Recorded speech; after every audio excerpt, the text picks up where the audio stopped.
Hello my dears, I recently posted a recipe for Bandora salad and it included sun-dried tomatoes.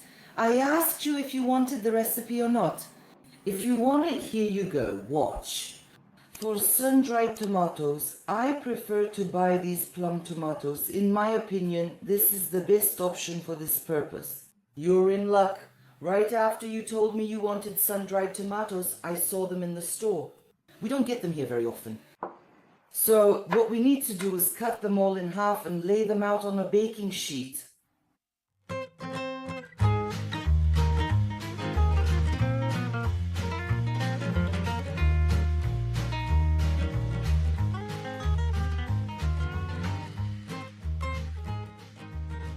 Actually, to be honest with you, tomatoes aren't that expensive here, ready in Israel.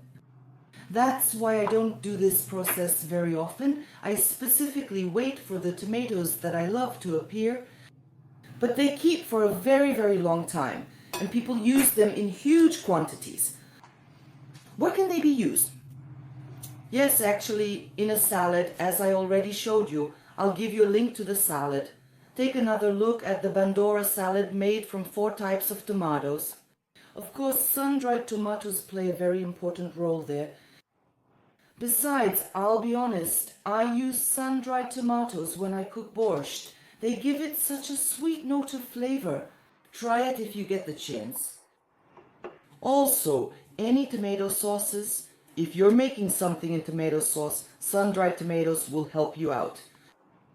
It's a very interesting product, not overused, but if you get hooked on it once, you'll keep using it again and again. Notice that some of them are cut in a way that you can see the seeds, and on others you can see the membranes. What needs to be done? What do I recommend you do? Where the seeds aren't clearly visible, just make a small cut. That way they'll dry well and steam inside. I know that some people, when drying tomatoes, actually remove these seeds from the tomatoes altogether.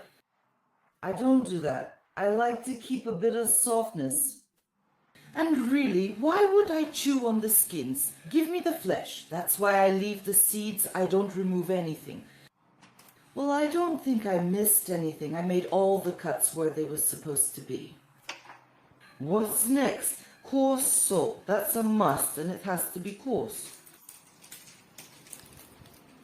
Dried garlic. If you don't have dried garlic, chop up some fresh garlic.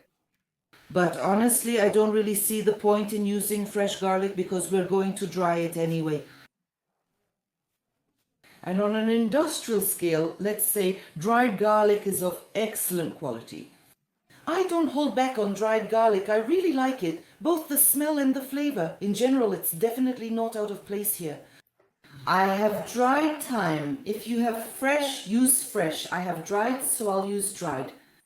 I also like to be generous. I love it when there are lots of herbs. Rosemary, you see, I have a few sprigs here that have dried naturally. I'll just take it and use it here. You can use herbe de Provence or a mix of Italian herbs. Nothing is off limits, whatever you like. And next you need to brush each tomato.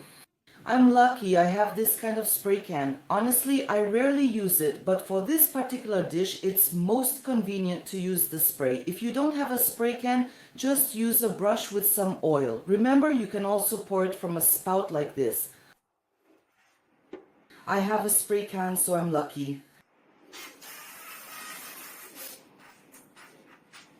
I'm spraying all the tomatoes with this spray can. To be honest with you, we've already done a lot of work. All that's left is to put it all in the oven. I set it to 50 to 60 degrees with convection mode, so it dries out a bit. It will take about 5 or 6 hours. I'll keep an eye on it and show you how it looks. There's a little trick. The oven door should be slightly open.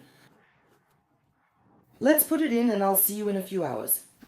So my friends, I set the oven to 50 degrees. So I left it like this for about 6 hours. I just got back from the store and my tomatoes are ready. Look, see, they're all a bit wilted and dried. The smell is absolutely amazing.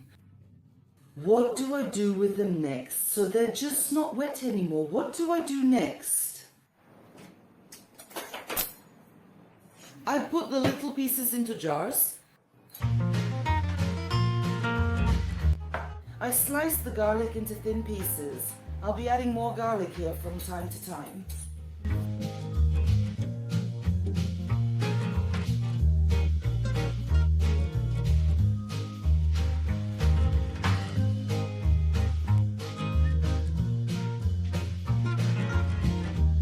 As for the jars, I rinse them with boiling water. I didn't sterilize them. I don't do anything else. Nothing else is required. The thing is, we're going to pour oil over them, and the oil will act as a preservative. Here I have olive oil, half a jar of olive oil.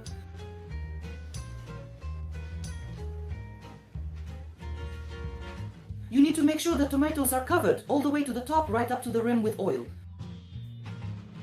Because, I'll say it again, the oil here acts as a preservative. I have sunflower oil. On top, I'll finish it off with sunflower oil. Basically, jars like these can be stored in the fridge for up to a year. You just open them, take as much as you need, and put them back. In my opinion, there's really no expiration date. The main thing is how you store them. How quickly will you eat all of this? There's nothing complicated about it. Cook and enjoy the process. Subscribe to my channel. I have a lot to share with you. Bye, everyone.